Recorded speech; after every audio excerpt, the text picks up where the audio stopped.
تو وہ پورا اب وہ فائنل ہو گیا. اب نئی صف بندی ہے, نئے ویژن کی ضرورت ہے. ہم پرانے ویژن میں پھنسے ہوئے ہیں. آپ نے کہا نا کہ ہم ٹھیک کیوں نہیں ہیں. یہ جو اقلیتوں کا جو تصور ہے دنیا کی جو ماڈرن نیشنز ہیں وہاں پہ مائنورٹی کو اس سینس میں بیان نہیں کیا جاتا جو پاکستان کے لوگ سمجھتے ہیں. مثال کے طور پہ یہ کہنا کہ جی ہم ایک ریلیجیس پوائنٹ آف ویو کا حوالہ دے کہ جی یہ تو سب ہماری ذمہ داری بنتی ہے. ہم کون لوگ ہیں کسی کو ذمہ داری دینے والے؟ وہ پاکستان کے نیٹیوز ہیں, پاکستان کے باشندے ہیں, صرف تعداد میں کم ہیں. جب کوئی مذہب کے لحاظ سے, کوئی نسل کے لحاظ سے, کوئی رنگ کے لحاظ سے, کوئی اور چیز سے, عبداللہ گل صاحب جو ہے وہ مجھ سے زیادہ خوبصورت ہیں, ان کا رنگ بھی مجھ سے زیادہ سفید ہے, لیکن اس کا مطلب یہ تو نہیں کہ ان کو 2 ووٹ پر ڈالنے کا حق حاصل ہو جائے گا. وہ کوئی اور چیز ایسا نہیں ہوتا. ایک تو ہمیں مائنورٹیز کے تصور کو سوری ٹو کٹ یو, اس میں سر آپ یہ وہ پولیٹیکل جو ایکسٹریمزم آئی ہے نا وہ بھی جوڑ لیجیے. وہ جوڑ لیجیے. وہ مائنڈ سیٹ کا مطلب یہ ہے کہ ہم کیوں نہیں کر پاتے, کیوں نہیں کر پاتے کہ یہاں پہ جو بڑے بڑے لوگ ہیں, ایون مولانا تقی عثمانی صاحب کا میں ایک دن سن رہا تھا, وہ کہہ رہے تھے کہ ہمیں راستہ بتایا جائے. بھی اگر آپ لوگ اتنے بڑے عالم دین اور آپ کو ہی راستہ بتانا پوچھ رہے ہیں تو ہم پھر تو کسی سے بالکل ہی فارغ. انہوں نے تو کہہ دیا تھا کہ کنفیوز بندہ کسی کو مار دے گا جا کے گاڑی پہ. تو کنفیوز بندہ تھوڑا سا اپنے حواس قائم کر کے گاڑی روک لے, کسی سے پوچھ ہی لے کہ یار ہمیں کدھر یہ راستہ کہاں جانا ہے. یہ ہم لوگ نہیں کر رہے. ہمیں پتہ ہے راستہ کیا ہے, اس راستے کو جانے پر ہم تیار نہیں ہیں, کیونکہ ملک کے اندر ٹیررزم کا جو فروغ ہے وہ ایک کاروبار بن چکا ہے. وائٹ کارل کرمنلز کے جو گینگز ہیں اور ٹیررسٹ گینگز ہیں, جرائم مافیا, ان کا اتحاد ہو گیا اور وہ پاکستان کے سٹیٹ سٹرکچر کو توڑ رہے ہیں. وہ یہ لڑائی جو ود ان سسٹم کے جاری ہے. ایک سسٹم کے اندر ایسا طبقہ ہے جو اس نظام کو, اس قانون کی گرفت سے اپنے آپ کو آزاد کرنا چاہتا ہے.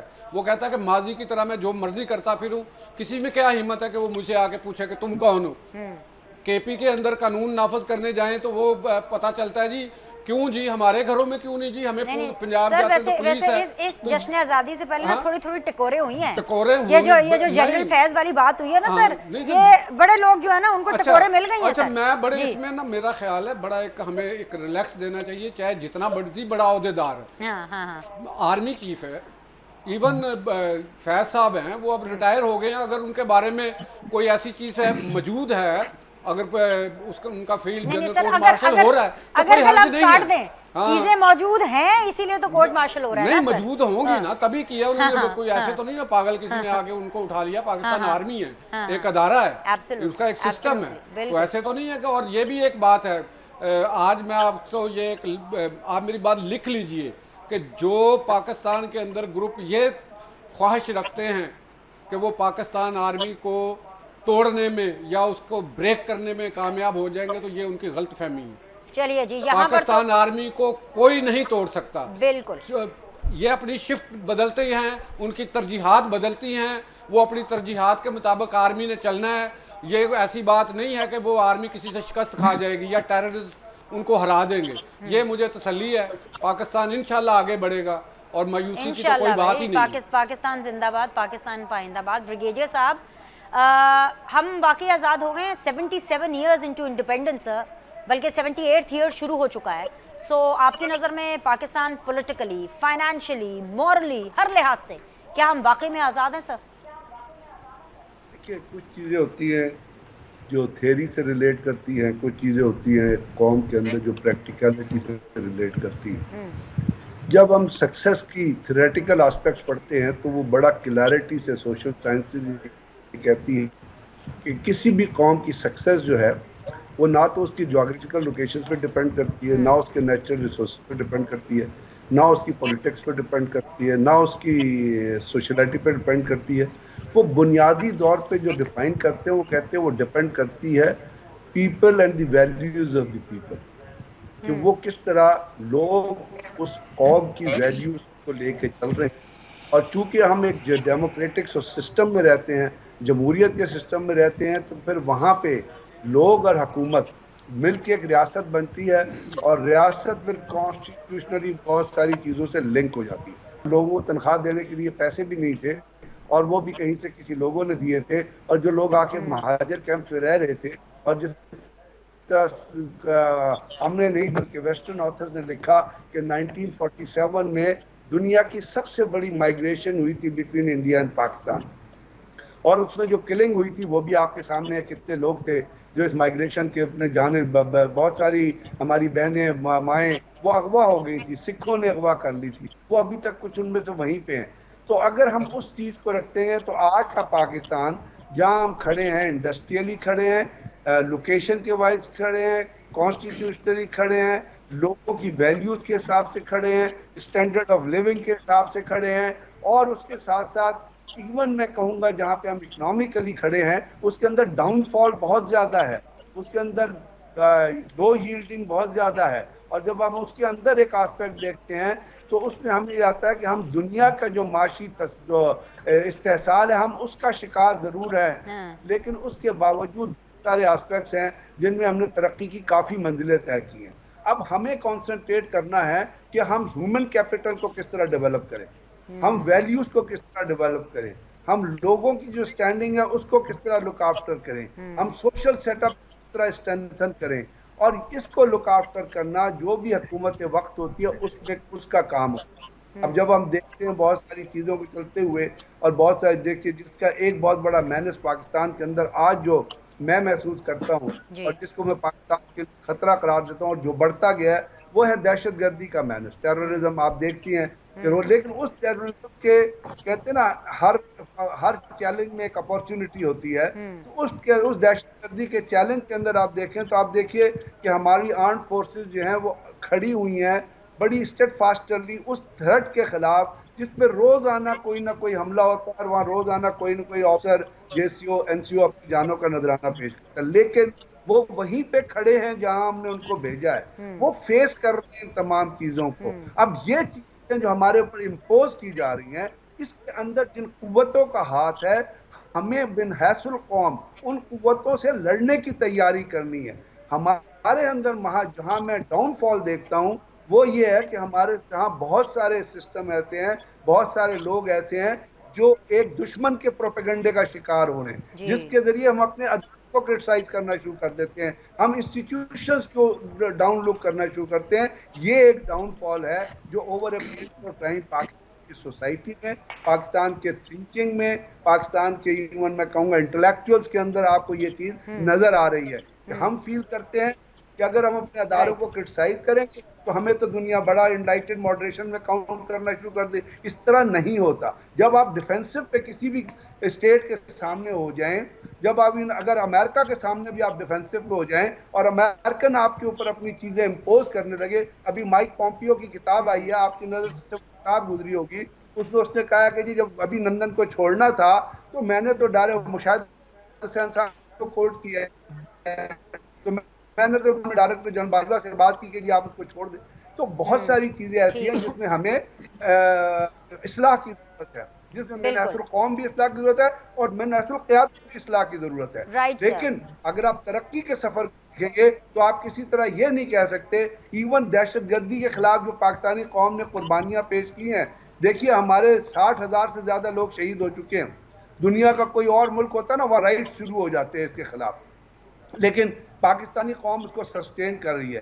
صرف آرم فورسز سسٹین نہیں کر رہی, آپ کی سوشل سوسائٹی ہے, آپ کی لا انفورسنگ ایجنسی ہے, پولیس ہے, رینجرز ہے, اپنا ایف سی ہے, سارے اس چیز کو بڑا اچھا آپ نے پوائنٹ اٹھایا بریگیڈ صاحب. میں اسی طرف ہی آ رہی ہوں, اور بلکہ آج کے دن ہی ہماری خوش قسمتی ہے کہ ہمارے پاس جو ہے ماہر قانون اور سابق جج ہائی کورٹ مدثر خالد عباسی صاحب بھی موجود ہیں, جو کہ ظاہری سی بات ہے جوڈیشری کے حوالے سے نظام انصاف کے اوپر ایک اچھا کامنٹ کر سکتے ہیں, ایک کافی جامع آواز اور ٹھوس آواز ہماری بن سکتے ہیں.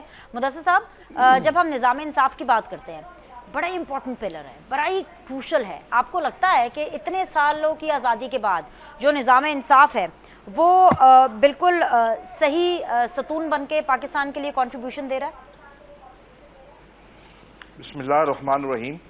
پاکستان جہاں بہت سے دیگر مسائل کا شکار ہے, معاشی مسائل ہیں اور پاکستان کے اندر معاشرتی مسائل ہیں اور امن و امان کے مسائل ہیں، وہاں بیان ہی اسی طرح انصاف کی فراہمی جو ہے وہ بھی ایک بہت بڑا مسئلہ ہے۔ اور میں یہ سمجھتا ہوں کہ ایک جیسا کہ اب میرے دوست تھے انہوں نے یہ بات کی، لیکن میں ان کی باتوں کا جو میں نے نتیجہ اخذ کیا وہ یہ ہے کہ کوئی بھی ملک مضبوط اس وقت ہوتا ہے جب اس کا عام آدمی جو ہے وہ مضبوط ہو۔ اور عام آدمی کی مضبوطی کیا ہے؟ عام آدمی کی مضبوطی یہ ہے کہ سب سے بنیادی جو ریکوائرمنٹ ہے ایک عام آدمی کی تعلیم صحت کے بعد یا اس سے پہلے، وہ یہ ہے کہ آپ کو یہ دیکھنا ہے کہ کیا ایک عام شہری یا ایک عام آدمی تک انصاف کی فراہمی جو ہے اس کا نظام کس طرح چل رہا ہے، اور وہ یہ ایک میں سمجھتا ہوں بہت بڑا پیمانہ ہے۔ بدقسمتی سے میں مایوسی کی بات نہیں کروں گا، لیکن میں آپ کو یہ بات ضرور بتاؤں گا کہ بہت زیادہ گنجائش ہے آج بھی کہ ہم اپنے نظام انصاف کو بہتر بنائیں، اسے ایک عام آدمی کی جو ایکسیس ہے اس کو یقینی بنائیں۔ اور یہ چیز جو ہے میں سمجھتا ہوں کہ ہمارا جو اس وقت سٹرکچر ہے، جوڈیشل سٹرکچر، عام طور پر یہ بات کی جاتی ہے کہ جی یہ ایک بڑا مایوس کن صورتحال ہے، لیکن میں آپ کو جو صحیح حقیقی صورتحال ہے وہ یہ ہے کہ دراصل ہمارے جو جوڈیشل آفیسرز ہیں ڈسٹرکٹ کورٹس لیول کے اوپر اور پھر اس کے بعد ہائی کورٹ سے ہوتے ہوئے اوپر تک جو یہ بات جاتی ہے، اعلیٰ عدلیہ کے جو ہمارے جج صاحبان ہیں اور جو نظام ہمارا ہے، اس میں یہ سمجھتا ہوں کہ نظام اتنا اس کے اندر جو مایوسی پھیلائی جاتی ہے اور جو بتایا جاتا ہے اتنا نہیں ہے۔ صرف ضرورت اس بات کی ہے کہ اس کو زیادہ سے زیادہ بہتر بنایا جائے۔ ہمارے جو ڈسٹرکٹ کورٹس اور لوور کورٹس کے جو جوڈیشل افسران ہیں وہ انتہائی محنت اور لگن کے ساتھ بھی کام کرتے ہیں اور بہت ڈیڈیکیشن کے ساتھ کام کرتے ہیں۔ کچھ ایسی مشکلات ضرور ہیں ان کے لیے بھی جن کا دور کیا جانا جو ہے بہت ضروری ہے، اور میں یہ سمجھتا ہوں کہ یہ کوئی مشکل کام نہیں ہے۔ کیس مینجمنٹ ایک چیز ہوتی ہے انصاف کی فراہمی کے اندر، پھر جو جوڈیشل افسران جو ہیں ان کی تقرری اور ان کے انتخاب کا جو طریقہ ہے اس کو ٹھیک کیا جا سکتا ہے، اور بہت سارے مسائل جو ہیں قانون اور انصاف کے حوالے سے میں یہ سمجھتا ہوں کہ وہ قانون سازی اور ان قوانین پر عمل درآمد کے ذریعے سے بھی جو ہے وہ ریزالو کیے جا سکتے ہیں، اور یہ کوئی زیادہ مشکل کام نہیں ہے۔ لیکن بدقسمتی یہ ہے کہ ہماری جو لوگ انتظام جن کا کام ہے، عدلیہ کو، ایڈمنسٹریشن آف جسٹس جن اداروں کا کام ہے اور قانون سازی جن اداروں کا کام ہے، ان کے اندر جو ہے وہ اس قدر وہ اتنے زیادہ پولیٹیسائز ہو گئے اور اس قدر متنازع ہو گئے کہ اب ان کو سمجھ نہیں آ رہی ہوتی کہ وہ دراصل اپنے جو اصل کام ہے provision of justice to a common man, یہ میرے خیال سے جو انصاف کی فراہمی کے حوالے سے آئندہ آنے والے سال میں، اس سال جشن آزادی کا جو ہمارا ایک نعرہ ہے یا جشن آزادی کا ہمارا ایک سلوگن ہے یا جو ایک اس حوالے سے اس کو ہمیں اپنے ایک مقصد بنانا چاہیے، ایک ایم بنانا چاہیے، اور یہ انصاف صرف عدالتوں تک نہیں ہوتا بلکہ یہ انصاف کی فراہمی جو ہے وہ اس وقت شروع ہو جاتی ہے جب کوئی مظلوم آدمی تھانے میں یا پولیس اسٹیشن کے اندر جاتا ہے۔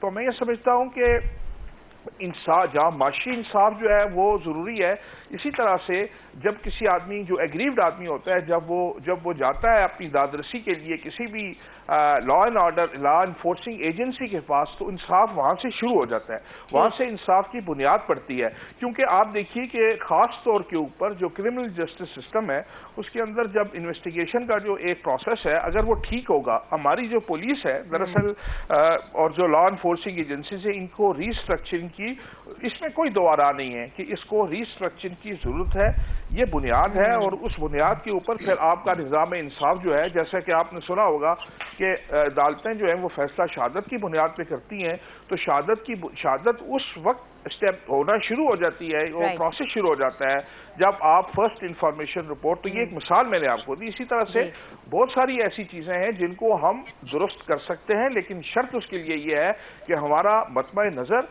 یا ہمارا ٹارگٹ جو ہے وہ عام آدمی کو انصاف کی فراہمی ہوگا، اور اگر یہ ایسا ہو جائے، نیت اور ول ہونی چاہیے عام انسان کو انصاف اور میں فراہم کرنے سمجھتا ہوں کی۔ کہ یہ کوئی ناممکن چیز نہیں ہے، اور میں اپنے تجربے سے آپ کو یہ بات بتا سکتا ہوں کہ بہت ساری ایسی چیزیں ہیں جن میں ہم عدالتی ریفارمز یا جوڈیشل ریفارمز یا لیگل ریفارمز اور قانون سازی کے ذریعے سے جوڈیشل ریفارمز از اپنے دا اس نیڈ آف نظام دا کو پوائنٹ آ بہتر گیا بنا آپ کا، سکتے ہیں۔ اور ہم نے اس بارے میں تو بات کر لی کہ نظام انصاف جو ہے وہ کس طرح سے چل رہا ہے، پاکستان کی جو اوور آل جو صورتحال ہے وہ کیا ہے. بہت سے پینلسٹ کو اچھی بھی لگی اور بہت سے پینلسٹ کو لگا کہ اس میں کافی امپروومنٹ کی ضرورت ہے.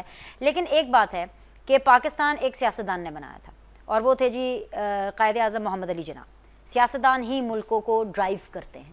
پاکستان سیاسی طور پر کہاں کھڑا ہے اتنے سالوں کی آزادی کے بعد, اس پر ہم بات کریں گے اس چھوٹی سی بریک کے بعد. بریک کے بعد جی آپ لوگ کو خوش آمدید کہتے ہیں. Stay very much in conversation with brigadier retired Ghazanfar Ali, Latif Chaudhry sahib, Mudassar خالد عباسی صاحب اینڈ عبداللہ حمید گل صاحب. عبداللہ صاحب, now let's come to the interesting part. ہم نے بہت اچھی باتیں کر لیں, آپ نے تو مطلب کمال ہی کر دیا نا پہلے سیگمنٹ میں. اب سارے بہت خوشیاں منا رہے ہیں کہ جی پاکستان بڑا زبردست اور بڑے اچھے ٹریک پر چل رہا ہے. لیکن سر سیاسی طور پر صورتحال اتنی پولرائزڈ ہے آج بھی, 78 ایئرز انٹو ایکسٹریم پولرائزیشن. سر سیاستدان ملک کو ڈرائیو کرتے ہیں. آج ہم سیاسی طور پر کہاں کھڑے ہیں اور کن کے مرہون منت کھڑے ہیں, یہ بھی آپ نے بالکل اسی اچھے طریقے سے ہمیں بتانا ہے جیسے آپ نے ہمیں ایک بڑی ایک امید, ایک ہوپ اور پاکستان کا ایک بڑا ایک پازیٹیو پرسپیکٹو بتایا ہے. جی سر. آپ کی بہت مہربانی, مجھے آپ نے اس قابل سمجھا اور اپنے تعریفی کلمات آپ نے بھی, لطیف صاحب نے بھی, بہت ممنون ہوں.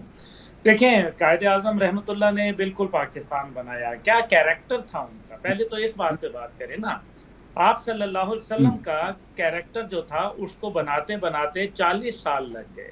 اس کے بعد قرآن جو ہے وہ اس کا نزول ہوا اور کہا گیا اقرا, پڑھ اپنے رب کے نام سے. یہ پہلے بڑا ضروری ہے سمجھنا, یعنی کہ وہ علم جو اپنے رب کے نام سے نہ پڑھا جائے اور جس کے اندر جو ہے وہ نفاق ہو, وہ چیز جو ہے وہ علم نافع نہیں کہلاتا. قائد اعظم نے جب مثبت انداز کے اندر جو ہے وہ اپنے کیریکٹر کو سامنے رکھتے ہوئے اپنی زمین, اپنی جائیداد, اپنی جان, اپنی مال اور اپنی اولاد تک کو اس ملک کے لیے قربان کر کے کھڑا کر دیا, تو یہ پاکستان 14 اگست کی رات کو جو ہے لیلۃ القدر کی رات کو اور جمعۃ الوداع کے دن جو ہے یہ معرض وجود میں آتا ہے. بالکل. اب مثبت سیاست ہوتی ہے تو ایک ہجوم کو ایک ملک مل جاتا ہے, خطہ زمین مل جاتا ہے. جب منفی سیاست ہوتی ہے تو یہی ملک 2 ٹکڑے ہو جاتا ہے. اب قائد کی سوچ تو آج اتنی بڑھ چڑھ کے بولی کہ بنگلہ دیش کے اندر جو ہے پاکستان کا پرچم پھر بلند ہوا اور یہ ثابت ہو گیا کہ قائد کی قوم 2 ملکوں میں رہتی ہے, ایک کا نام پاکستان اور ایک کا نام بنگلہ دیش. جو ان کے بانی تھے ان کا تو کیا حال کیا, وہ تو شیخ مجیب کا آپ کو پتہ ہی چل گیا کہ غدار کون. بھارت اس بات کے اوپر دیکھنا چاہیے کہ پاکستان ایک عظیم ملک ہے, اس کے پاس کھیت کھلیان ہے, اس کے پاس 5 موسم ہے کیونکہ مانسون کا موسم بھی ہے. اس کے اندر ایک جگہ گرمی کے اندر لوگ پگھل رہے ہوتے ہیں تو دوسری جگہ مائنس کے اندر ٹھٹر رہے ہوتے ہیں. اس میں دریا ہیں, اس کے اندر سمندر ہے, اس کا محل و وقوع ہے, کیا معدنیات ہیں اور سب سے بڑھ کر خوراک میں خود کفیل ہے. اگر ہم نے اس کو, سیاست نے اس کو جو ہے کر دیا نکما, ورنہ ملک تو یہ بڑا کام کا تھا. شاعر کے ساتھ غالب کے جو ہے وہ کہ عشق نے کر دیا نکما. سر ساری ذمہ داری آپ پوری سیاست پہ تو نہ ڈالیں نا, کچھ ذرا پک اینڈ چوز کر لیں, کوئی ایگزامپل دے دیں. جی سر, میں اس کا تسلسل قائم رکھ رہا ہوں. ہاں, سیاست نے جب منفی سیاست ہونا شروع ہوئی تو اس کے اثرات, اور اس سیاست کے اثرات جو ہے وہ پھر اداروں میں آنا شروع ہو گئے. اداروں نے جو ہے وہ جب ایسٹ پاکستان ہم سے علیحدہ ہوا تو اس ٹائم پہ جو ہے ایک ISI کے اندر پولیٹیکل سیل بنا دیا گیا, اور بھٹو صاحب نے دیکھا کہ ایکسٹرنل سیکیورٹی تو ہم کر ہی رہے تھے لیکن تھریٹس جو ہیں وہ انٹرنل بھی ہیں. اور وہ دن کا دن ہے اور آج کا دن ہے کہ اس ادارے کو اپنے مقاصد اور اپنے مفاد کے لیے مختلف لوگ مختلف اوقات کے اندر استعمال کرتے ہیں. لیکن اس سے ہرگز یہ مطلب نہیں ہے کہ کسی طالع آزما کو موقع دے دیا جائے اور اس کو جسٹیفائی کیا جائے کیونکہ یہ آئین پاکستان کے منحرف ہے یا آئین پاکستان کی خلاف ورزی ہے. آئین پاکستان کی ٹرو لیٹر اینڈ اسپرٹ کو سمجھنا انتہائی ضروری ہے. ہمارے جھنڈے کا مقصد جو ہے اس کے اندر سفید رنگ اقلیتوں کو جو ہے وہ بتاتا ہے. مکمل ہی نہیں ہے پاکستان کا خواب اگر اقلیتوں کو ان کے برابری کے حقوق نہ دیے جائیں. دوسری جانب عوام کے اندر جو ایک جوش و جذبہ جس کو مثبت رویے کے اوپر ڈالنا یہ سیاست دانوں کا کام ہوتا ہے. جب وہ لوگوں کے اندر ایک رہنمائی کا فریضہ انجام دیتے ہیں تو لوگ ان کے پیچھے ریلی اراؤنڈ کرتے ہیں